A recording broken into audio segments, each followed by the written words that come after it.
Assalamualaikum warahmatullahi wabarakatuh.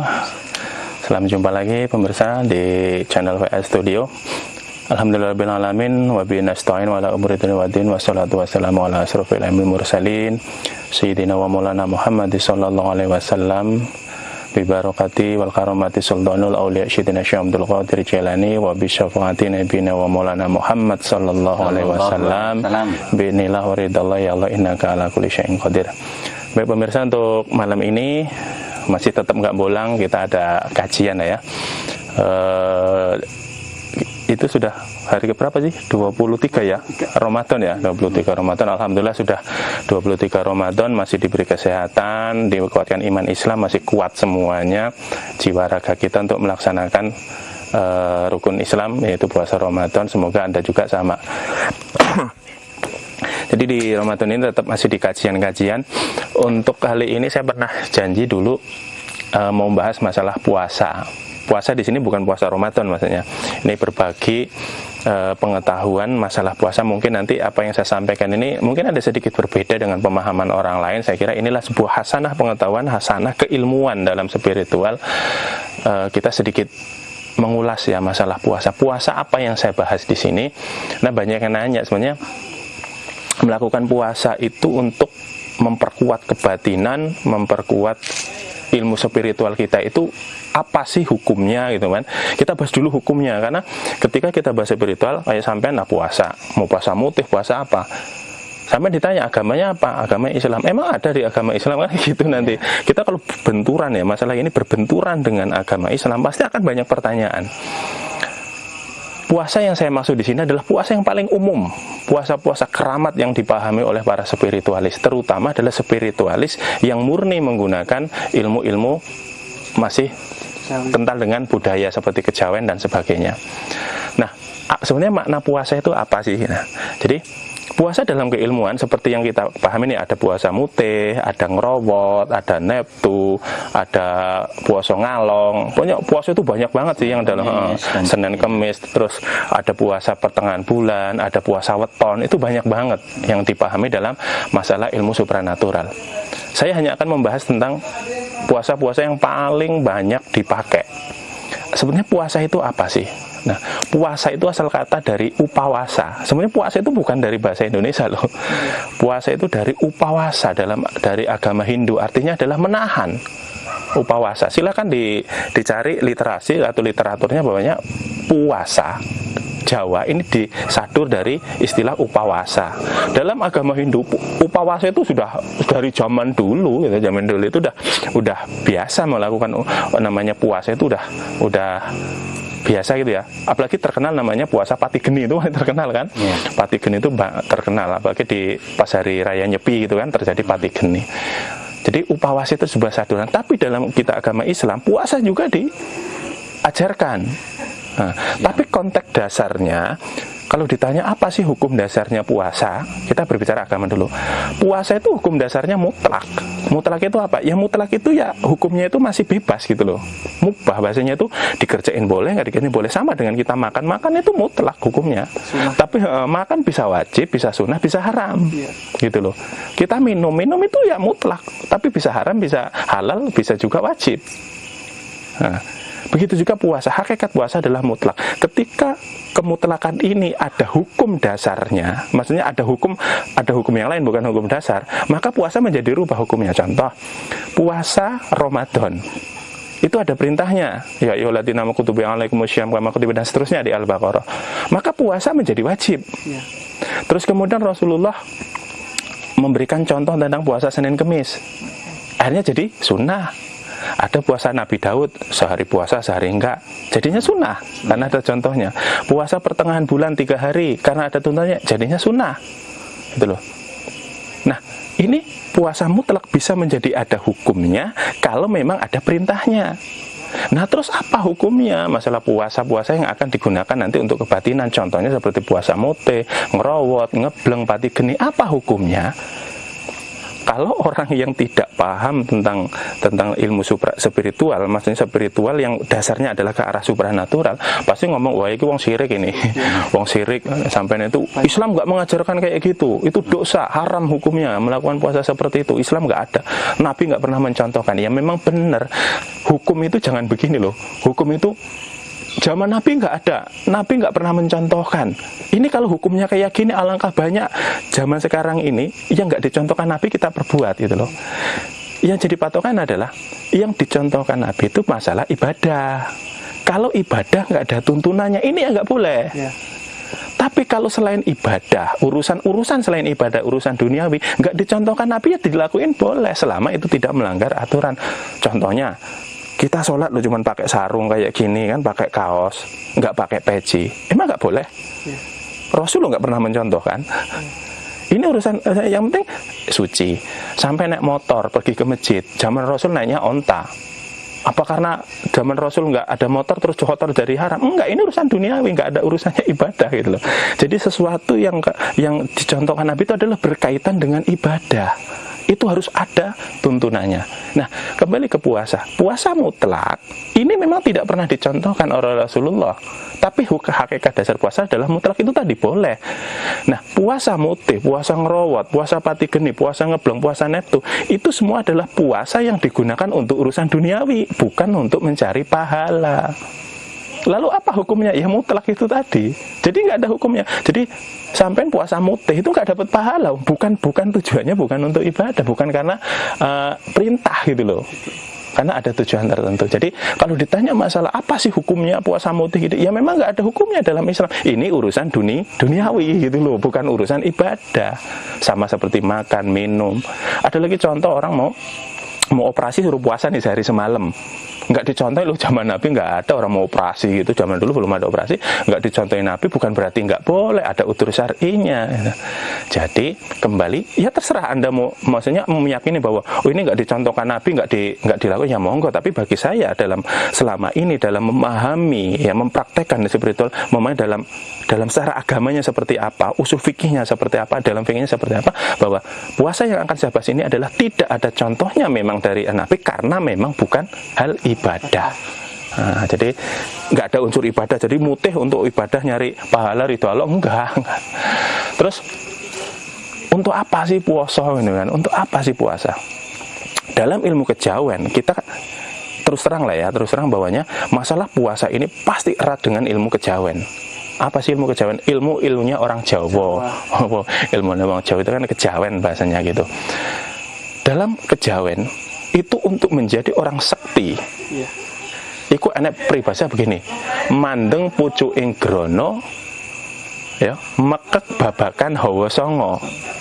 Jadi mandeng pucuking grana, memandang pucuking gerhana matahari. Jadi memucuk pucuknya matahari itu maksudnya hanya kata kias dari kita harus memandang ke atas apa ilahi, Tuhan, Sang Hyang Paraning Dumadi atau Gusti Pangeran, itu yang di pucuknya.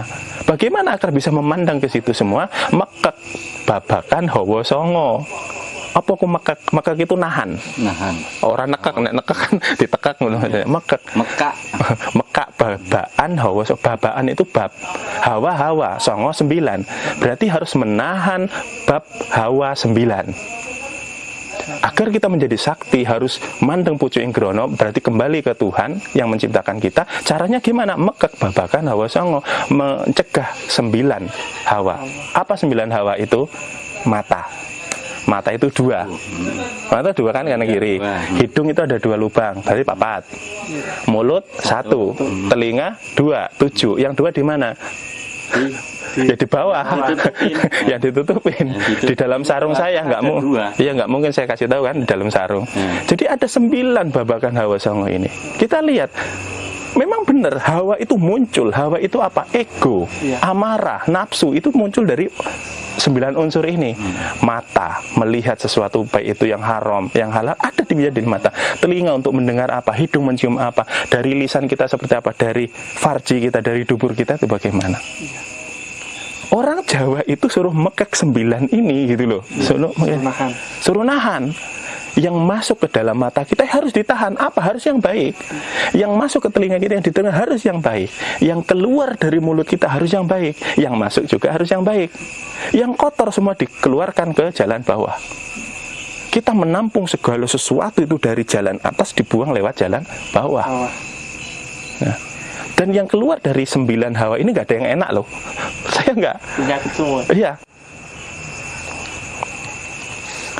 Jadi yang keluar dari mata belek ya, yang keluar dari hidung ini ya umbel, maksudnya kan bahasanya upil. Yang keluar dari kuping ya curak gitu. Yang keluar dari mulut ya muntah, ya liur, dan mana jelek. Apalagi yang dari bawah. Semuanya bahasa kita tuh menjijikkan semua yang keluar dari situ. Maka kita suruh mekek babakan hawa 9 ini. Nah, jadi bagaimana cara mekeknya? Yaitu dengan upawasa. Puasa itu tadi. Makanya orang puasa itu bukan masalah nahan lapar haus gitu loh maksudnya. Yaitu nahan 9 itu tadi. Ada orang puasa nontonnya film porno, tak ngapa loh. Puasa itu melihat sesuatu tuh yang nggak ada manfaatnya, banyak dosanya. Telinga untuk mendengarkan hibahan, gibah tetangga kanan kirinya. Hidung hanya untuk mencium hal-hal yang baunya, yang hanya membatalkan puasa, memunculkan hawa-hawa yang jelek. Mulut digunakan untuk berbicara yang jelek pula, yang buruk-buruk. Farji kita, dan apalagi itu. Makanya puasa itu selain mekek hawa sanga, hawa-hawa yang itu dikumpulkan menjadi satu, menjadi hawa nafsu dalam diri kita. Hawa nafsu kita tuh pasti dipancing dari 9 ini. Nah, makanya puasa itu tujuan utamanya kalau orang kejawen adalah mekek itu tadi.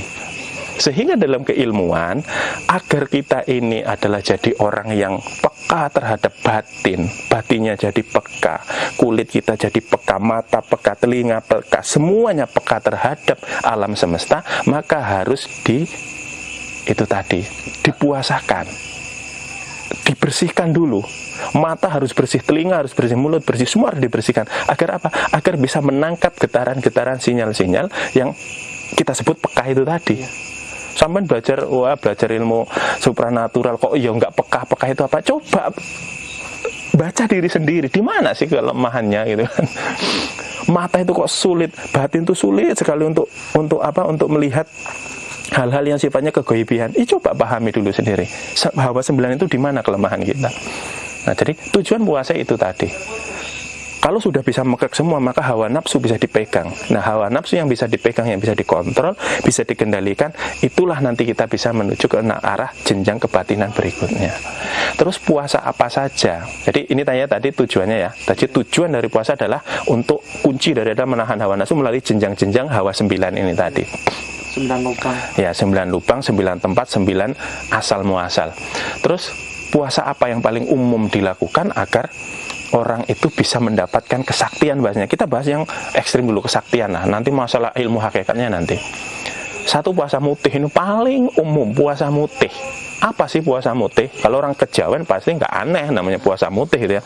Puasa mutih itu adalah puasa yang hanya memakan nasi dan air putih. Tapi ada juga boleh minum susu, gitu ya. Karena susu kan putih bentuknya. Terus kemudian ada yang nanya, Pak, puasa boleh ngerokok enggak? Ngerokok kan asapnya warnanya putih. Enggak, orang puasa itu enggak boleh ngerokok. Orang puasa mutih enggak boleh. Mutih itu adalah sebuah gambaran dari kesucian, disebut mutih. Nah, makanan yang dimakan juga bentuknya putih, yaitu nasi atau susu. Tapi kalau menggunakan mutih murni, tidak ada yang namanya selain nasi, harus nasi. Wong Jawa, kenapa sih nasi nggak ada gantinya? Karena dari zaman dulu nasi menjadi makanan pokok kita, Wong Jawa. Itu sebagai gambaran kesucian, itu dilambangkan ke nasi itu tadi. Nah, puasa mutih ini paling banyak dipakai untuk orang-orang yang untuk memiliki hajat ilmu gitu ya. Baik itu ilmu kesaktian, membuka mata batin, penarikan pusaka dan sebagainya, banyak dari mutih ya. Karena itu ilmu banyak termasuk dari puasa yang mudah yang dipraktekkan, itu paling mudah puasa mutih. Mudah kalau yang udah biasa, kalau yang nggak biasa nanti berat. Jadi puasa mutih hakikatnya adalah putih. Kita ingin memutihkan apa? Memutihkan jiwa, memutihkan raga. Maka konsepnya adalah puasa mutih. Nasi itu hanya unsurnya sangat sedikit. Ya, selama ini kalau kita tuh makan makanan berminyak iya, bergula iya, pokoknya makanan apa aja masuk, minuman apa aja masuk, makanan ini akan dicerna menjadi sebuah energi, akan menjadi daging, menjadi kulit, menjadi tulang dan sebagainya. Nah, akan banyak banget racun. Ya kan, makanan lagi ini pakai sampean makan berminyak jadi racun, kolesterol, banyak makan gula jadi namanya nanti diabetes. Banyak sekali penyakit-penyakit yang muncul dari makanan. Nah, makanan-makanan yang numpuk menjadi racun ini ibaratnya kabel nih ya, ibaratnya kabel anten itu nutupin gitu loh. Sehingga apa? Kita ini jadi nggak peka terhadap gelombang gitu loh. Anten itu kok tertutup oleh debu yang sangat banyak, maka antennya itu menjadi sangat sulit untuk menangkap sinyal. Makanya tubuh kita ini terlalu banyak kotoran yang nempel dalam diri kita, dalam materi ya, wujud ya. Itu menyebabkan unsur-unsur kepekaan dalam diri kita ini menjadi sangat kecil.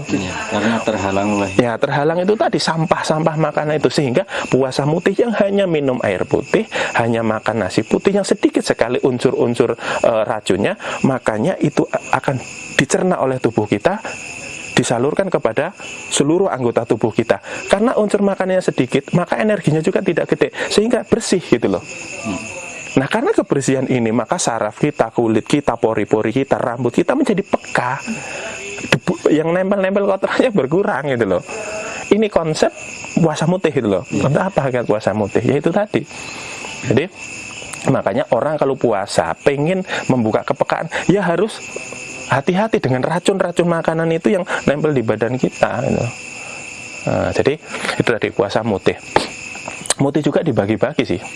Ada mutih yang biasa. Mutih biasa itu begini, puasa mutih. Bagaimana mulai puasa mutih? Biasanya puasa mutih itu dimulai dari, kita pilih harinya. Hari yang terbaik puasa mutih biasanya adalah dimulai dari hari weton. Weton kita apa, mulai Senin Pahing, Rebo Kliwon, apalah weton kita dimulai dari situ. Berapa hari sih? Umumnya adalah 3 hari, 7 hari, 21 hari, atau 41 hari. Kalau masih untuk latihan 3 hari dulu gitu ya. Jadi mutih itu biasa mulai jam 5 diawali. Kita misalkan mau diawali mulai dari Selasa Kliwon misalkan. Weton kita Selasa Kliwon. Jam 5 sore itu mandi keramas dulu.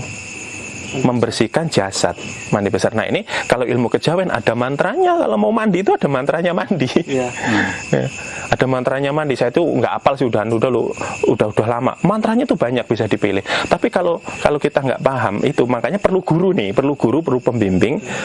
Terutama adalah orang yang paham tentang ilmu kejawen. Makanya mandi keramasnya, jamasan itu ada mantranya untuk membukanya. Jadi jam 5 itu mandi keramas dulu.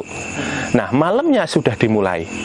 Nanti kan sahur nih, kita pakai puasa yang biasa dulu. Sahur seperti biasa puasa, itu hanya makan nasi, mungkin nasi sepiring, minum air putih, sudah kita puasa. Buka, nanti juga ketemu nasi lagi dengan air putih lagi. Hari besoknya dari mulai maghrib sampai ke sahur nggak boleh makan. Nanti sahurnya ya nasi putih lagi, air putih lagi. Besoknya buka lagi sampai 3 hari selesai. Nah, di antara hari kita puasa inilah ada amalan-amalan yang dilakukan, tergantung gurunya dikasih amalan apa gitu loh. Amalannya apa? Misalkan, habis asar harus merapalkan ini, habis isya harus ini, atau malam harinya harus ini. Jadi di tengah-tengah kita menjalankan puasa ada zikir wiridnya gitu ya. Baik itu wirid itu yang diambil dari Asmaul Husna, Al-Quran, atau dari bacaan-bacaan Al-Quran, atau dari kejawen sendiri. Ada ilmu-ilmu dari kejawen. Ya, misalnya ilmu membuka batin, misalkan untuk kepekaan, sir rasa, cahyani rasa, ilmu rasa. Ada yang pakai namanya ilmu asma sir, ya. Sirullah, zatullah, sifatullah, wujudullah, dan sebagainya. Ada yang itu harus digunakan 1000 kali, 2000 kali, dan sebagainya. Jadi di tengah-tengah menjalankan puasa itu ada ritualnya. Ini yang biasa nih ya. Biasa, maksudnya mutih biasa. Ada mutih ngepel. Mutih ngepel itu gini. Jadi hari pertama ini kita makan itu hanya sekepal nasi. Bukanya sahurnya hanya sekepal nasi aja.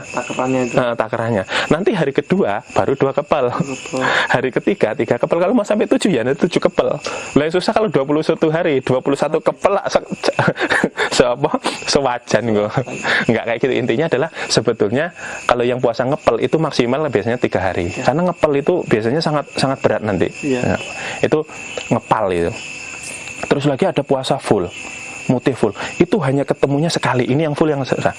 Jadi kita itu misalkan gini, sahurnya itu jam 4. Ini full ya. Sahurnya jam 4. Maka kita puasa itu ya sampai jam 4 ketemu itu. Jadi sahur bukannya ya jadi 1. Nah, sanggup nggak ini mutih kayak gini 24 jam gitu loh. Ini yang berat. Jadi mutih yang pertama tadi biasalah kayak orang puasa, hanya pakai nasi putih terus kemudian air putih. Yang kedua pakai sistem kepal, jadi 1 kepal, 2 kepal, 3 kepal. Atau yang full, ini yang paling berat full. Jadi sehari semalam itu hanya makan 1 kali, yaitu nasi putih dengan air putih tok. Tapi di tengah-tengah kita puasa ada mantra, rapalan-rapalan, ada tirakat, amalan-amalan apa yang dipakai. Tergantung gurunya ngasihnya apa. Nah, ini mutih ini sudah banyak banget dipakai dari zaman kuno. Terus apa sih niatnya mutih? Ya tergantung yang ngasih gurunya itu siapa. Yang paling umum itu kan biasanya niatnya niat insun mutih. Mutihing awak kang reget, madangi jasad kang madangi jasad kang peteng, amarga kersane Gusti Allah. Ada lagi niatnya lain lagi. Puasa mutih itu banyak niatnya. Tapi yang paling umum itu tadi ya. Niat ingsun mutih. Mutihing awak kang reget, madangi jiwa kang peteng, amarga kersane Gusti Allah. Itu yang paling simpel. Misalkan niatnya bingung, niatnya apa gitu ya. Makanya kalau mau puasa mutih itu jangan asal ngambil aja dari internet gitu ya. Musik itu nggak ngerti gurunya, silsilahnya apa, nanti bahaya. Nah ini mutih yang paling umum banget dipakai. Saya sampai hari ini masih sering puasa mutih. Mutih yang paling sering saya pakai dalam puasa ngepel, itu paling sering. Satu hari 1 kepal, nanti 2 hari. Dan di antara itu ya saya ada wirid-wiridnya sendiri.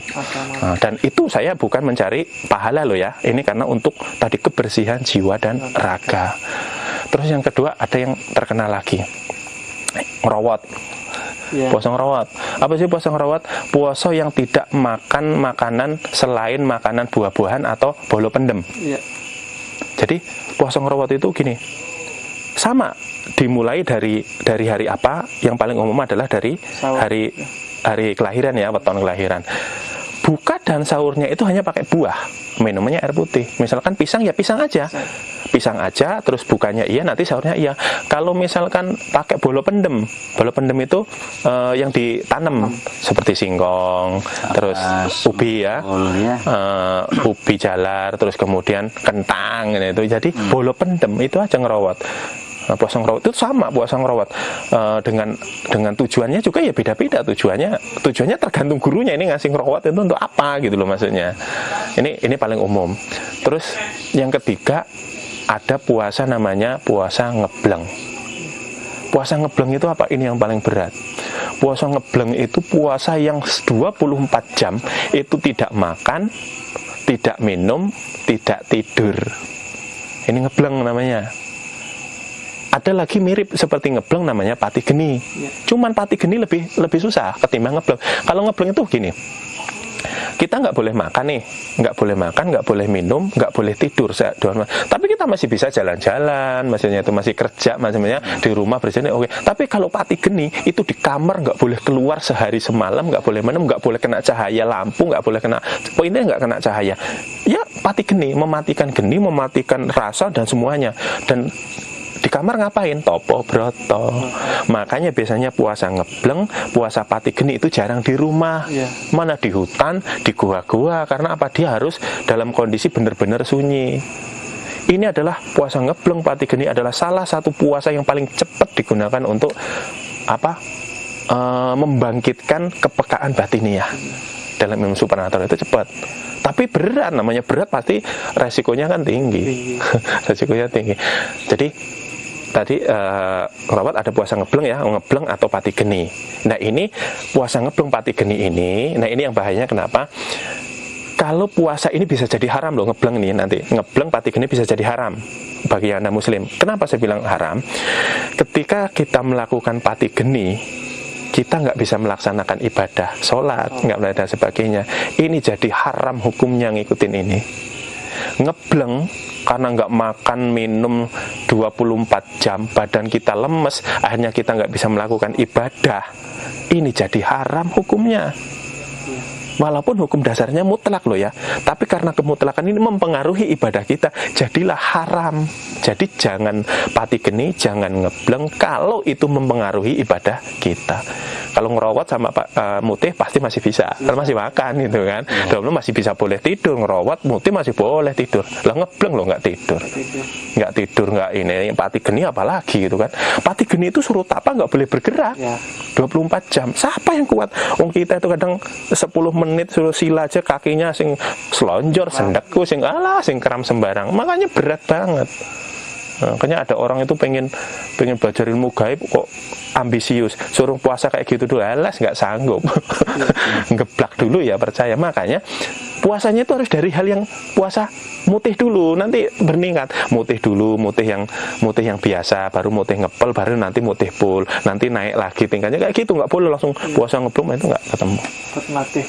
Jadi itu puasanya bisa jadi haram, ngebleng pati geni jadi haram apabila itu mempengaruhi ibadah kita. Justru kita malah nggak ngibadah karena berarti itu haram hukumnya jadinya. Terus yang keempat ada namanya puasa Neptu. Ini puasa yang terkenal juga. Puasa Neptu itu adalah puasa gabungan dari beberapa hari yang dihitung ketemunya jadi 40 hari. Menurut riwayat, puasa Neptu itu yang menciptakan Sunan Kalijogo. Katanya kalau masalah benernya wallahu alam, tapi kepercayaan kejawen ini Sunan Kalijogo yang menciptakan Neptu. Apa sih Neptu? Neptu itu adalah gunggungan dari hari. Hari itu kan orang Jawa itu ada hari, ada weton kan, pasaran, hari pasaran. Ada Senin sampai Minggu. Ada Pon, Wage, Kliwon, Legi, Paingan gitu kan, ada kayak gitu. Nah, ini hari ini nilainya berapa, terus pasarannya berapa, dijumlah. Nah, nanti dari 3 hari ini dijumlah ketemunya jadinya 40 nilainya. Dimulai dari ini yang paling umum Selasa Kliwon. Selasa Kliwon, Rebo Legi, Kamis Pahing, itu paling umum. Jadi kita mulainya puasa itu adalah dimulai dari Selasa Kliwon. Dilanjutkan Rebo Legi, terus Kamis Pahing. Itu 3 hari. Ini enggak kok semua gila. Selasa Kliwon. Kalau nggak salah Selasa Kliwon, Rebo Legi, Kamis Pahing. Itu kalau dijumlah, kalau nggak salah ketemunya itu kalau nggak salah ada 5 hari. Nanti saya tulis aja di layar gitu ya. Harinya hari apa aja nanti saya tulis. Terus Rebo Pon, Kamis Wage, Jumat Kliwon. Nah, itu kalau ditambah-tambah jadinya 40. Nah, ini puasa ini unik. Orang zaman dulu itu kalau mau puasa itu yang 40 hari loh, puasa ngilmu itu 40 dino, 40 hari. Tapi karena banyak sekali santri, murid itu yang belum sanggup langsung 40 hari, dijamak puasanya, dijadiin satu. Caranya gimana? Dihitung namanya neptu dino, neptu harinya. Genep itu, neptu ini genep itu, hari pasarannya. Jadi jadi 40 itu digambarkan ke 3 hari yang jika dijumlah jadinya 40, itu namanya neptu. Jadi puasa Neptu paling umum, dan ini biasanya puasa Neptu itu disambungkan dengan puasa ngebleng. Saya pernah puasa Neptu sekaligus ngebleng karena saya nggak biasa puasa itu ngeblak. Ngeblak berarti ini ngeblak. Jadi saya mulai ya. Jadi dengan guru saya itu dikasih orang kejawen, dikasih guru. Nih Mas, nanti puasanya ini ya. Keramasnya jam 5 ini mantranya ini. Dot kugawian apa? Aduh, ada mantranya. Dikasih mantra, saya jam 5 keramas. Terus kemudian saya mulai puasa Selasa Kliwon. Puasa biasa. Nah, pas di hari ketiga, yaitu Kamis Pahingnya kalau nggak salah, itu dari mulai jam 5 sampai ketemu jam 5 sore nggak boleh makan, nggak boleh tidur. Nah, ini yang paling berat di hari ketiga. Padahal saya biasanya itu namanya begadang itu biasa loh. Tapi pas puasa lagi tirakat, waduh, godaannya luar biasa. Pertama adalah ngantuk berat, hawanya panas, badannya itu panas luar biasa. Nah, akhirnya apa? Saya jam 3 itu saking nggak sadarnya sudah nggak kuat, ngeblak. Udah kayak orang pingsan, ngeblak, gagal harinya. Jadi neptu saya gagal total. Neptunya gagal, ngeblengnya gagal. Itu jadi neptu disambung dengan itu. Nanti kalau saya lulus suruh pati geni. Oh aduh, pati geni tambah susah lagi. Saya mau ngebleng aja belum sangat. Kata guru saya nanti diulangi lagi, oh Mas, ketemu Selasa Kliwon. Aduh Mbah, ora kuat aku Mbah, sumpah nggak kuat. Berarti kalau mutih kalau mutih saya masih kuat, katanya saya nggak mau mutih katanya, sampai harus ngebleng katanya. Waduh, ini kok tahu-tahu dikasih amalan ilmu kayak gini. Tapi tetap saya lakoni untuk mencobanya walaupun saya gagal di tengah jalan. Itu jadi masih ada puasa lagi, puasa ngalong. Puasa ngalong itu ngeri lagi. Jadi kita itu di pohon, itu kakinya di atas, palanya di bawah. Topong ngalong sama puasa ngalong gitu ya. Terus ada lagi namanya topong rame, puasa ngerame. Jadi kita sering di tempat-tempat yang rame malahan gitu, tapi puasa. Jadi saya nggak akan bahas puasa. Puasa ya, puasa itu ada mutih, ada ngerowot, tadi ada puasa neptu ya, ada neptu, ada ngebleng, ada hati geni. Ini adalah jenis puasa yang paling umum dipakai. Nah, bagi Anda yang ingin puasa seperti ini, itu harus ada pembimbingnya, harus ada gurunya. Karena di tengah jalan ketika menjalankan puasa, terus terang akan banyak banget godaannya. Terutama adalah satu, godaan dari gaib. Itu akan banyak banget godaan dari gaib. Bahkan serangan-serangan dari gaib akan banyak. Saya sendiri mengalami. Sehingga kalau nggak ada guru, nggak ada yang mendampingi, bisa stres kita. Dihajar gaib, wah banyak banget di tengah jalan. Jadi hati-hati ketika Anda melakukan puasa ini. Kalau hanya dasarnya adalah dari baca di internet, dari buku-buku, terus nolak sendiri. Ini sangat membahayakan. Jadi mohon untuk pemirsa, untuk masalah puasa ini harus cari pembimbing dalam masalah puasa. Dan amalan-amalannya apa adalah, saya pernah memberikan sebuah amalan puasa, ada bisa pakai motif, bisa juga. Ini maaf, bukannya saya iklan, enggak. Saya memang menjual tasbih ya, tasbih yang sudah saya doain, dan di situ ada amalan-amalannya, ada amalan-amalan doanya yang bisa dilakukan. Nah, ini saya bertanggung jawab terhadap sanadnya gitu loh. Itu saya memang menjual itu ada sanadnya jelas, keguruannya ada. Saya pernah itu, dan sampai sekarang ya kalau mau pesan bisa aja. Cuman saya nggak nyaranin Anda kalau yang nggak yakin jangan beli itu. Terus di tengah jalan akan banyak lagi gangguan-gangguan secara psikologis, secara mental, bahkan ujian-ujian dalam kehidupan kita ketika menjalankan puasa ini. Sehingga tanpa pembimbing itu resikonya sangat-sangat fatal, sangat-sangat fatal. Jadi jangan coba-coba lah puasanya tanpa adanya. Nah, banyak resiko lah. Iya, resikonya banyak. Terus apa lagi nih? Jam 12. Jadi mungkin itu saja pemirsa. Masalah puasa. Sebenarnya nanti kalau ada sesuatu yang saya anggap masih kurang yang harus perlu saya sampaikan, mungkin di pertemuan yang akan datang akan saya bahas lagi, masih kelanjutan. Nanti di tengah jalan apa sih efek-efeknya gitu ya, efek-efek kita puasa itu apa di dalam tubuh kita, bagaimana. Terus ketika nanti meditasi, ketika nanti kita di tengah puasa menjalankan amalan itu apa yang kita rasa, nanti apa yang ditemui, bagaimana sikap kita gitu loh. Nah, ini berdasarkan pengalaman dan banyak cerita-cerita dari teman-teman yang sudah menjalankan itu, apa saja yang dialami. Nah, jadi untuk kali ini cukup bahas masalah inti dari puasa.